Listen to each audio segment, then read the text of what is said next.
From the thrilling drops to the splashdowns and show scenes in between, log flumes are a beautiful ride and iconic staple at theme parks across the globe. As a result, it should come as no surprise that both Disney World and Universal Orlando both have their own versions of these rides, respectively. So join me as we compare, contrast, and analyze Splash Mountain, Jurassic Park River Adventure, and log flumes as a whole. Originally created in the late 1850s, it wouldn't be another 100 years into the 1960s that people truly realized their potential and created log flumes as we know them today. The simple sort of log flumes, though, aren't simply enough to stand out in the competitive theme parks today. As a result, they use facades, like other rides, to attract visitors. So let's compare the facades of both Jurassic Park River Adventure and Splash Mountain. Both Jurassic Park River Adventure and Splash Mountain have a nice facade compared to the existing area, and I would say it makes sense. However, comparing them individually to each other, there's a drastic difference. Splash Mountain clearly has an advantage here, as it's way more detailed and intricate and beautiful to look at, and not an eyesore like Jurassic Park's River Adventure's gray building. However, while Jurassic Park's River Adventure does have this building and a little waterfall, I would say it makes sense in the park because story-wise, yeah, it's like a containment center. And what do you expect? Even with this containment center, though, I do feel like this is missing a lot of kinetic energy that the Splash Mountain provides.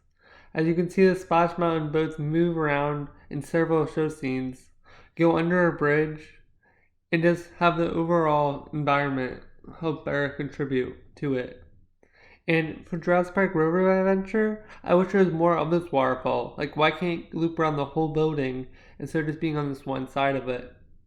In addition to this, I wish it was almost like an exhibit made out of this area that the boats splashed out into it. Even if it's just a static figure, I feel like adding one dinosaur or two to make it more of an exhibit that you're looking at would make sense of why there's this open area that you're focused on in this Jurassic Park land. Overall, if I were to choose between the two, I would definitely choose Splash Mountain's facade. However, at the end of the day, they both get the job done, and I would gladly enter the queue.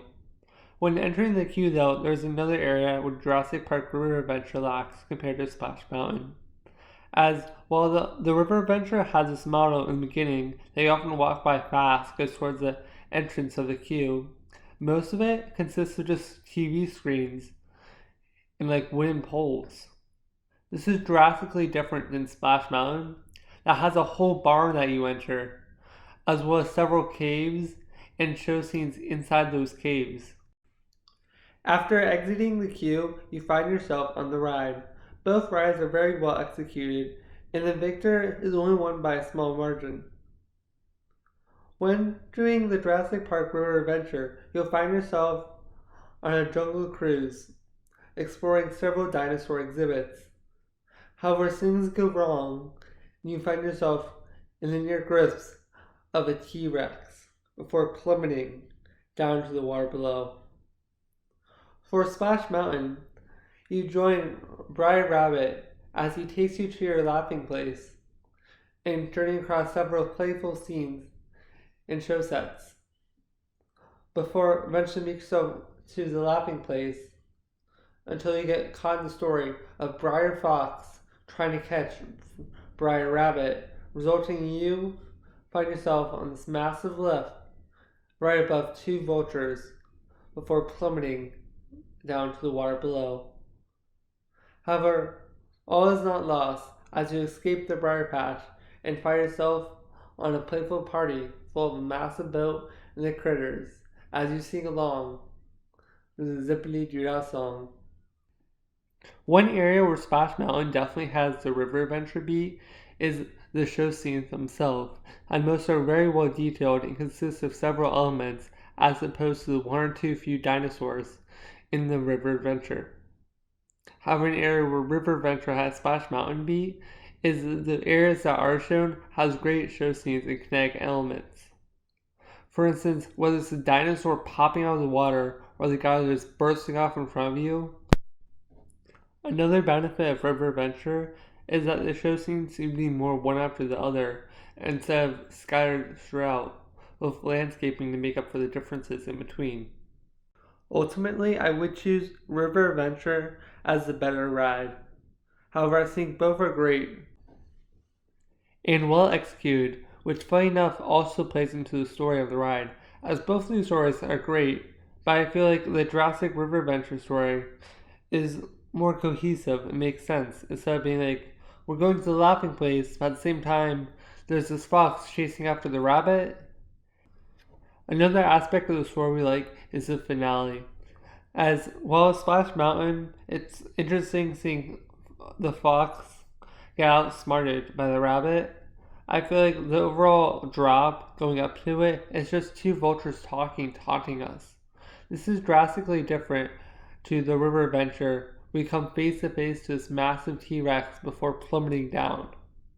And I would definitely choose River Adventure story wise as a result of all these elements. At the end of the day, though, I think both rides are definitely worth a visit if you find themselves in their respective theme parks. And it'll be interesting to see what the futures of these rides have in store.